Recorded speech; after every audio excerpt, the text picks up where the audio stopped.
Olá, seja bem-vindo ao meu canal. Aqui quem fala é o Eduardo e o capítulo proposto para a leitura de hoje é Isaías 6. E hoje eu vou ler ele na Bíblia de Jerusalém. Isaías capítulo 6, aqui nesta tradução e versão de Bíblia, começa como um subtítulo que diz que é a vocação de Isaías. Versículo 1 diz: No ano em que faleceu o rei Osias, vi o Senhor sentado sobre o trono alto e elevado.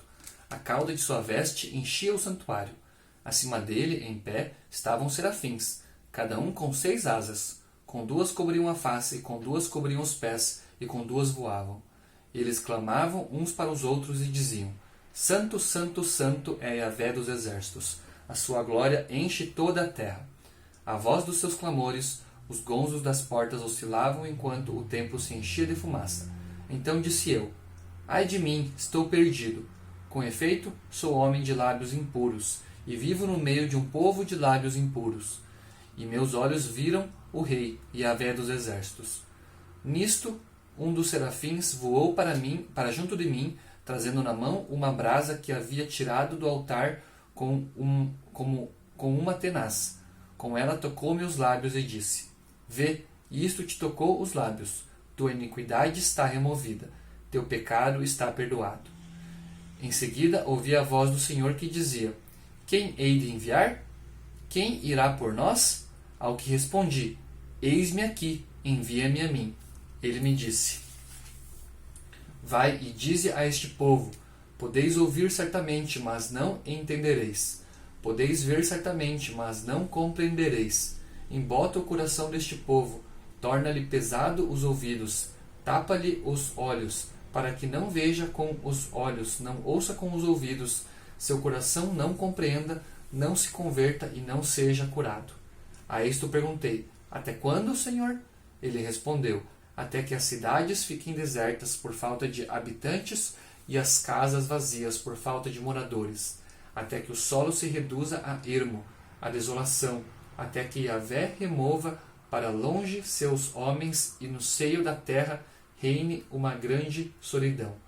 E se nela ficar um declínio, um décimo, este tornará a ser desbastado como o terebinto e o carvalho, que, uma vez derrubados, deixam apenas um toco.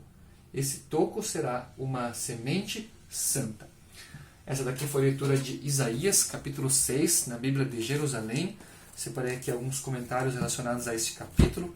O primeiro deles, na Bíblia de Estudo NVT, um comentário relacionado a todo o capítulo que diz o seguinte: A visão maravilhosa de Isaías, em que Deus aparece como rei em seu trono, foi um acontecimento crítico na vida do profeta. As circunstâncias históricas a ela associadas podem ser interpretadas de 2 formas. Número 1. Para alguns, o capítulo 6 é o chamado inicial de Isaías para o ministério, o que significa que os capítulos 1 a 5 e 7 a 12 correspondem ao reinado de Acás, que subiu ao trono depois da morte de Uzias. Nesse caso, por que o chamado de Isaías não aparece no início do livro? Talvez seja inserido no capítulo 6 por motivos literários, para servir de conclusão para os capítulos 1 a 5 e de introdução aos capítulos 7 a 12. A transformação e o comissionamento do profeta simbolizam a necessidade de conversão de todo o povo, caso deseje cumprir a ordem para ser luz de Deus para o mundo. E 2. Na opinião de outros, os capítulos 1 a 12 aparecem em ordem cronológica. O chamado de Isaías no capítulo 6 é, então, uma renovação do comissionamento do profeta para ministrar de uma nova maneira em outro período, o tempo de Acás, no qual suas palavras seriam rejeitadas. Os que adotam essa interpretação destacam os capítulos 2, 7 a 9, 3, 16 a 24 e 5, 8 a 14 e afirmam que essas passagens refletem um período de prosperidade, força militar, orgulho e esplendor. Tais condições estavam presentes no reinado de Uzias, mas não no reinado de Acás. Separei aqui também um comentário relacionado a todo o capítulo na Bíblia de Estudo de Genebra, que diz que essa é a missão de Isaías de julgamento e restauração. Esse último ciclo se encerra com o registro do chamado do profeta, e a apresentação do modo como as mensagens de julgamento e restauração relacionam-se uma com as outras na missão de Deus para a vida de Isaías. Aqui na Bíblia de Estudo, a mensagem, existe também um comentário logo após o texto bíblico que diz o seguinte: a experiência de Isaías no templo é provavelmente o incidente mais importante na história da adoração. Essa experiência tem sido decisiva para moldar padrões de adoração de cristãos e de judeus. A razão pela qual essa experiência tem sido tão importante é que é completa e equilibrada. O encontro inicial entre Deus e a humanidade cura as diferenças. De um lado, temos a apreensão majestosa da santidade de Deus, manifesta em sua glória. Do outro, a disposição humilde de admitir o fracasso. E, em tudo isso, há a graça de Deus, que se manifesta oferecendo perdão e uma vida nova. O primeiro estágio da adoração é o intercâmbio complexo entre divindade e humanidade, com foco na santidade de Deus e no nosso desmerecimento.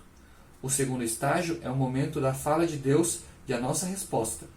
Deus fala nas Escrituras, na pregação e no sacramento, e nós respondemos interiormente em forma de orações e exteriormente com as nossas ofertas. O terceiro estágio da adoração é que saímos com o coração justificado, a mente aberta dos planos de Deus para o mundo e com o compromisso de sermos parte da realização desses planos. E por fim, aqui na Bíblia King James atualizada, também é um comentário relacionado ao capítulo 6 que diz que Uzias morreu no ano 740 a.C. e a comissão de Isaías antecedeu sua obra de pregação profética. Assim, esse depoimento foi adiado a fim de servir de conclusão à série inicial de palavras de Yahvé e fornecer a autorização necessária para as proclamações chocantes de juízo neles contidas. O povo havia ridicularizado o Santo de Israel, e agora Yahvé chamou e outorgou poderes a Isaías para lhes exigir prestação de contas. Uzias reinou de 792 a 740 a.C., sendo justo e piedoso.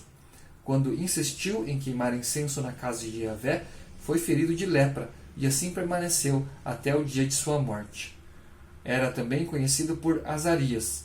Isaías tem uma visão do verdadeiro e onipotente rei em seu trono no templo celestial, em plena majestade e sabedoria.